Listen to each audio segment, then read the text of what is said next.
The house felt different after the surgery. It was the same house Isolde Vera had lived in for 40 years, but now every room was a maze. The air carried new sounds she had never noticed before. The slow hum of the fridge, the whisper of curtains against glass, the tiny click of the hallway clock. She moved by touch. She learned the shape of the wallpaper, the height of each step, the smooth, cool line of the banister. Her eyes were closed most of the time, because opening them only brought a heavy blur that made her dizzy. In the quiet, she tried to be brave. That night, she could not sleep. Her body ached in small, stubborn ways. Her fingers searched for the glass of water by her bed and found only the dry wood of the side table. She reached again, slow and careful. The glass was there, but empty. She thought about calling her daughter, Serena Dusk, who was staying with her. She did not. She did not want to be a burden. From the hallway came soft footsteps. A door closed. Then a hiss of whispering, quick and sharp, like paper tearing. Isolde froze. She knew the voices. Serena, and Dorian Crestfall, her son-in-law. The sound was right outside her room. The words slid in through the narrow crack between the door and the floor. "She's useless now," Serena whispered. The words were clean and cold. "We just have to wait." "For the will," Dorian added. "Stop fussing over her. She won't last long. The house, the savings, everything will be ours soon enough." Isolde's hand tightened around the bed sheet. Her throat burned. She did not speak. She kept her breath quiet, like a child hiding in a game she did not choose to play. In the dark behind her eyes, memories moved. Serena's first bike ride, scraped knees, a small girl crying into her mother's dress. A soft voice asking for stories at night. A teenager slamming a door, and then coming back 5 minutes later to say sorry. A wedding where Isolde danced until her feet hurt. A promise spoken under fairy lights. "I'll always take care of you, Mama." The promise broke now with a whisper. Dorian laughed under his breath. "Why pretend? Call a realtor quietly. We can start planning." "Not yet," Serena said. "We have to be smart. If she changes anything, we should check her papers. Make sure she doesn't do something foolish." Isolde counted each word like a cut. The pain was not loud.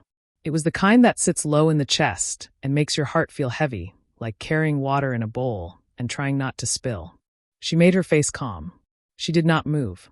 She listened to the door shift as someone leaned closer, checking if she was awake.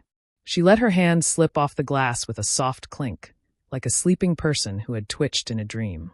The whispers faded. The footsteps retreated. When the hallway fell quiet, Isolde pressed her palm to her chest. She waited for her heartbeat to slow. A tiny sound came from the other side of the room. Fabric against fabric. "Madam," it was Maricela Corvin, her caregiver, sitting in the armchair where she sometimes dozed to be near if Isolde needed help. "Do you need water?" Isolde turned her face toward the voice. "Yes, please." Her voice was steady. It surprised her. Maricela stood and moved with gentle speed, as if her steps knew how to be silent out of respect. The glass touched Isolde's hand. The water was cool and clean. "Did I wake you?" Maricela asked. "No," Isolde swallowed, then set the glass down. They were talking outside the door. Maricela paused. "I heard something too. I didn't want to intrude." Isolde thought of many things at once. She saw Serena at 5, hair in 2 small braids. She saw Serena tonight, voice like ice. Both were the same person. She did not know where the path had split. She did not know if she could fix any of it. The grief was deep. But below the grief, something else stirred, small at first, then strong. It was not anger. It was a clear line inside her. A decision beginning. "Maricela," she said softly, "do you still have the card from my lawyer?" "Cedric Thornwell." "Yes," Maricela said at once. "In my purse. Please bring it to me." Maricela did not ask why. She placed the card in Isolde's hand so that the edges fit between her fingers. Isolde felt the raised letters with her thumb, like reading a code carved into the world. She had always trusted Cedric. He had helped her after her husband died. He had spoken to her like she was the captain of her own ship. She wanted that voice now. "It's late," Maricela said quietly. "Do you want to call him in the morning?" "No," Isolde said. "Now." There was a tiny, respectful pause. Then, "I'll dial and put it on speaker." The phone rang 3 times. A tired voice came on. "Cedric Thornwell." "Cedric," Isolde said, and her voice did not shake. "I need you." He woke up inside his voice. "Isolde, are you all right?" "I'm safe," she said. "But I need to change my will. Tonight." There was no judgment, only movement. Are Serena and Dorian with you? Yes. Does anyone else know you are calling me? Only Maricela. I trust her. Good, Cedric said. Paper sounds rustled through the speaker. I can come now. It will take 40 minutes. I will bring a witness. Can Maricela be the second? Yes. Then do one thing for me, Cedric said. Rest. Don't speak to anyone until I arrive. I can do that. Maricela ended the call. For a moment they sat in the soft quiet. Isolde felt the shape of the decision settle in her bones. It was not cruel. It was not revenge. It was a line drawn to keep herself whole. She pictured the house not as a prize but as a shelter. Who had kept the shelter standing these months? Who had brought soup, changed bandages, washed sheets, read recipes out loud, laughed at small mistakes without making her feel small?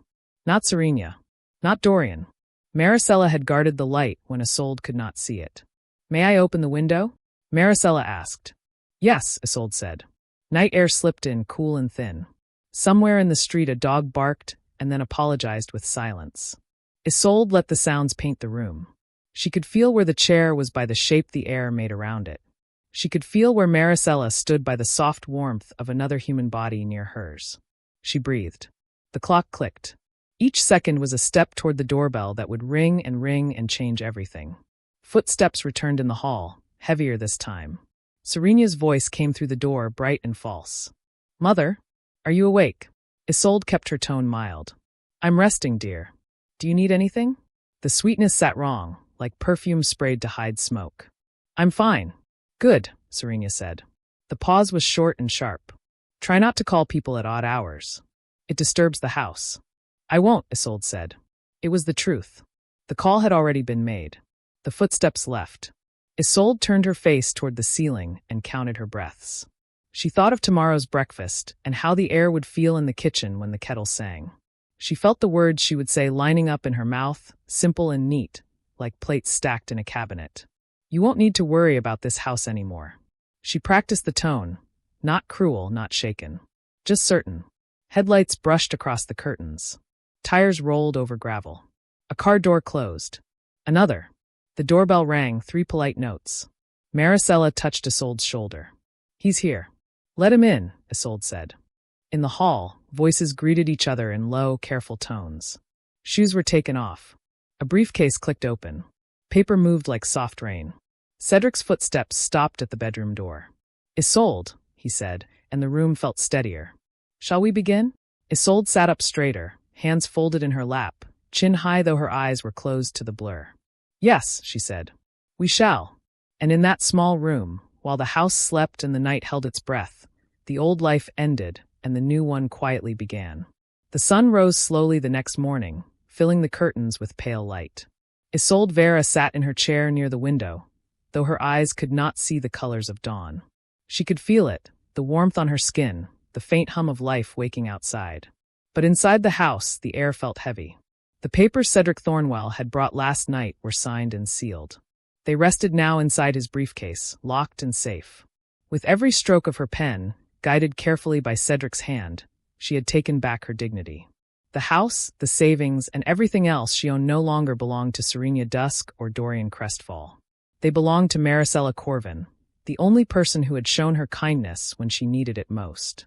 Maricela moved quietly around the kitchen, preparing tea. The sound of the kettle whistling was soft comfort to Isolde's ears. Would you like honey today? Maricela asked gently. Yes, thank you, Isolde replied. Her voice was calm, though her heart beat quickly. She knew what was coming, the conversation, the confrontation. The door creaked open. Serena's heels clicked against the wooden floor. Good morning, Mother, she said with a forced brightness, the same voice Isolde had heard the night before, dripping with false sweetness. Did you sleep well? I did, Isolde answered simply. Dorian entered behind her. His laugh was short, mocking. You look stronger today, Isolde. Maybe this blindness won't be as bad as we thought. Isolde turned her face toward him. She said nothing. She let the silence answer. At the table, Serena leaned in close. Mother, she whispered sharply, we've been thinking about the future. About the house, the estate. It would be good if you trusted us with some of the details now. Just so things are easier later. Isolde's hands folded in her lap. She could feel her daughter's eyes burning into her, waiting for a sign of weakness. But instead of trembling, Isolde's voice was steady. You don't need to worry about the house anymore. Serena blinked. What do you mean? You'll understand soon. Dorian scoffed. She's confused. Probably doesn't even remember what she signed years ago. Maricela placed the tea gently on the table in front of Isolde, her eyes narrowing at the cruelty. But she stayed quiet, respecting Isolde's choice to speak for herself. Isolde lifted the cup, sipping slowly. She did not rush. She let the silence stretch until Serena shifted uncomfortably in her chair. Finally, Serena snapped, her voice sharp now. Mother, you can't keep secrets from us. We deserve to know what happens to the estate. We've been here every day, looking after you. Isolde set the cup down with care. Looking after me? Her words were soft, but each one cut like a blade. I remember who cooks for me, who sits with me when I cry at night, who helps me walk to the garden. And I remember who whispers outside my door, calling me useless. The color drained from Serena's face. You heard us? Isolde tilted her head. Though she could not see, she imagined her daughter's expression, the guilt, the fear. Yes, every word. Dorian tried to laugh it off. She's making things up. Old people imagine things all the time. But Isolde leaned forward. Do you think blindness makes me deaf? Do you think weakness makes me a fool? No, Dorian. I am still Isolde Vera, and I will not let cruelty inherit my life's work. Maricela's hand brushed Isolde's shoulder in quiet support. The strength of that touch gave Isolde more courage. Serena's voice rose, anger breaking through her fake politeness. You can't do this. Everything you own is supposed to come to me. I am your daughter. Isolde's reply was calm, deliberate. A daughter should protect her mother, not wait for her death like a prize. The room went silent. Even Dorian, usually quick with sarcasm, had nothing to say. The sound of the kettle cooling filled the space between them. In that silence, Isolde's mind returned to last night. The papers, Cedric's firm guidance, Maricela's steady presence. The plan was already in motion. Soon, Serena and Dorian would see the truth written in law, not just in words. Mother, Serena whispered now, desperation seeping into her voice. You don't understand. We've sacrificed so much for you. Isolde smiled faintly. No, Serena. Maricela has sacrificed.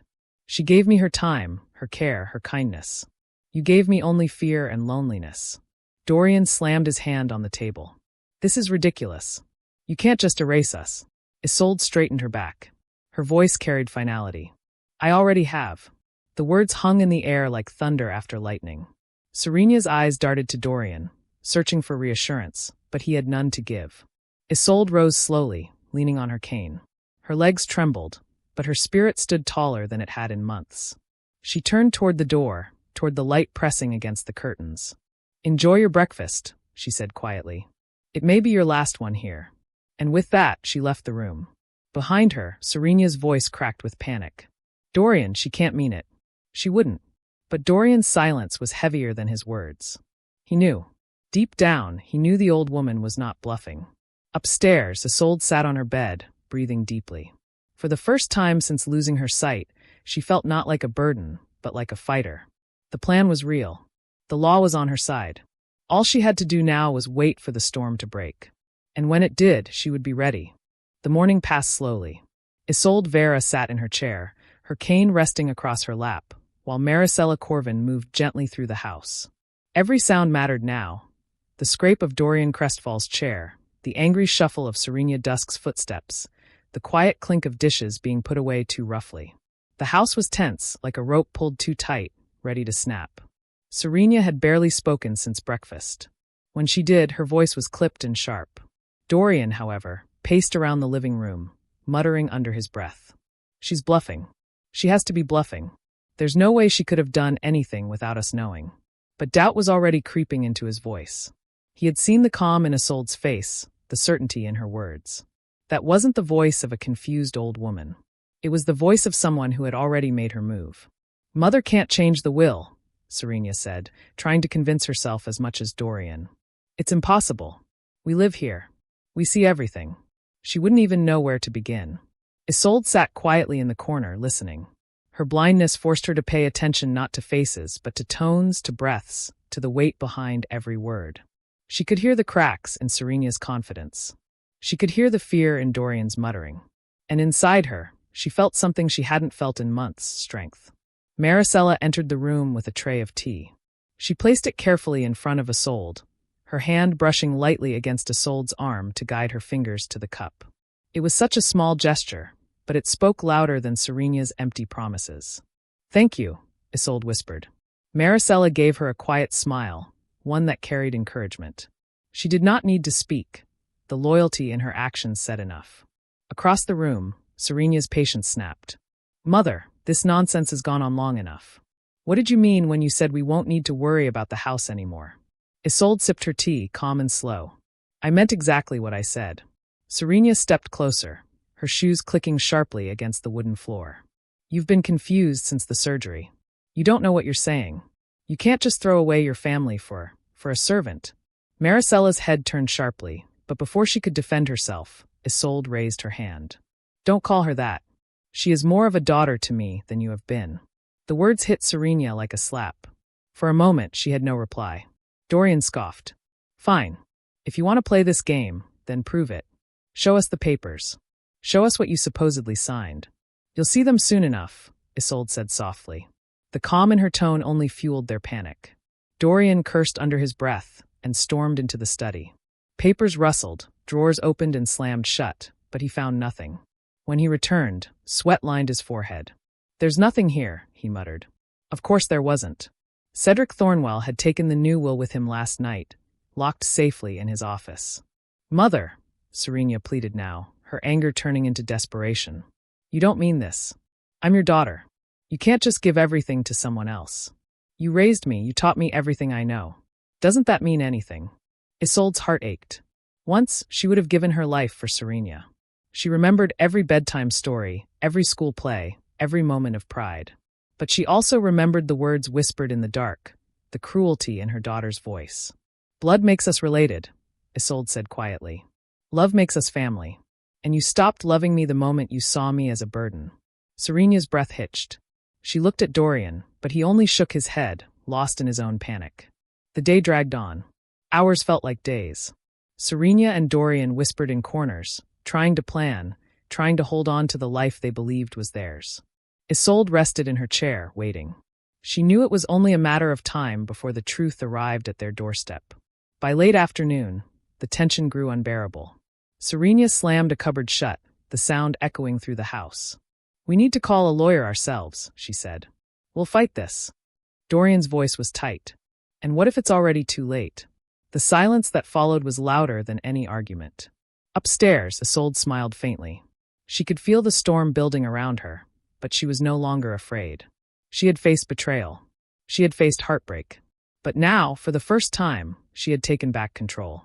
Maricela sat beside her. "Do you want me to make you dinner?" "Not yet," Isolde said.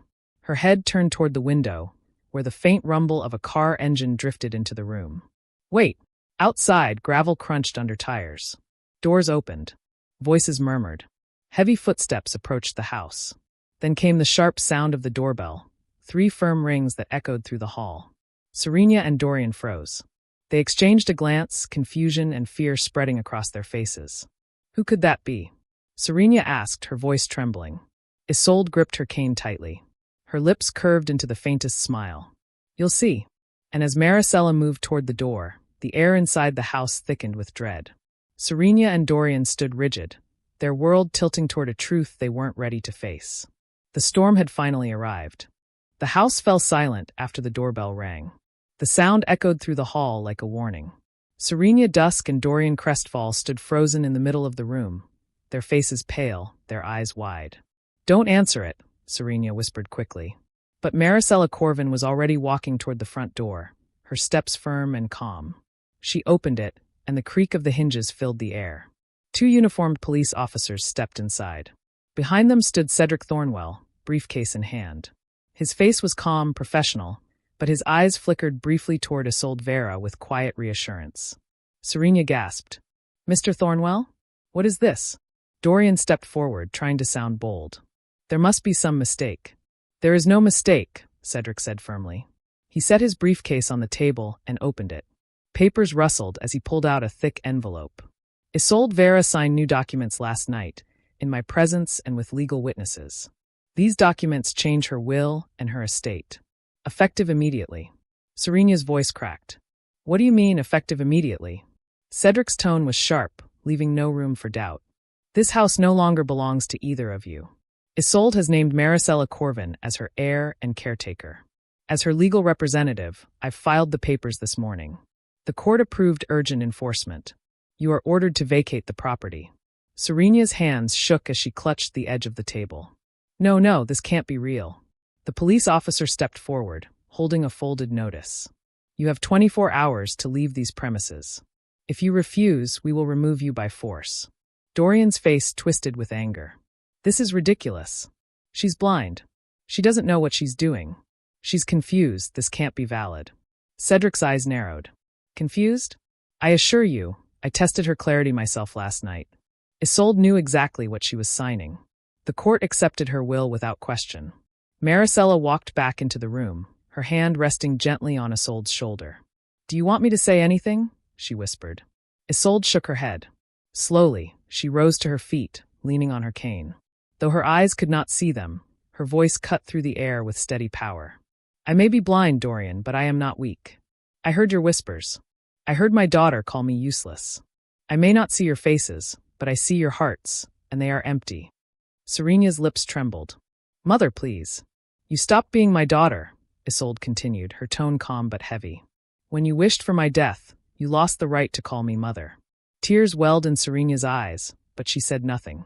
The police officer cleared his throat. You need to start packing now. We'll remain here until you're done. Dorian slammed his fist against the wall. This is insane.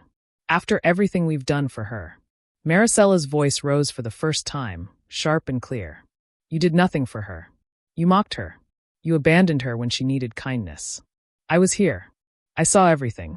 And now she finally has peace. Serena buried her face in her hands. Dorian paced like a caged animal, but neither of them could fight the law standing in front of them. Isolde slowly sat back down, her body tired but her spirit strong. She turned her face toward Maricela. Stay with me. Don't leave my side.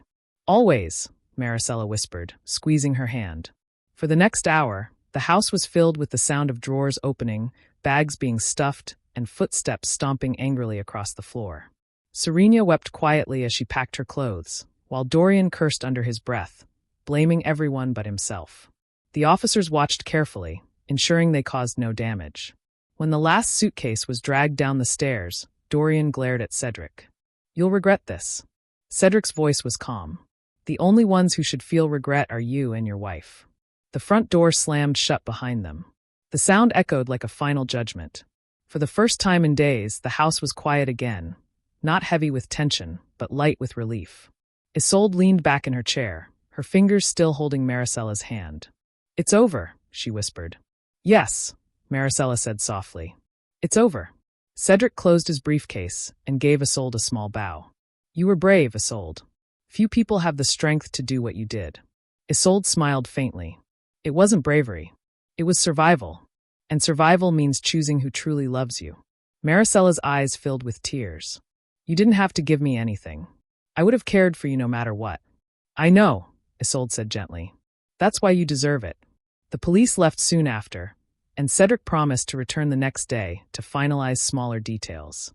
When the house finally fell into silence, Isolde sat in peace. She could feel the warmth of Maricela's presence beside her, the steady breath of someone who cared. The house that once echoed with betrayal now felt safe again. For the first time since her blindness, Isolde felt no fear. Only calm. She had lost her sight, but she had not lost her strength. And in her quiet victory, she had found something far greater than inheritance. She had found loyalty, love, and dignity.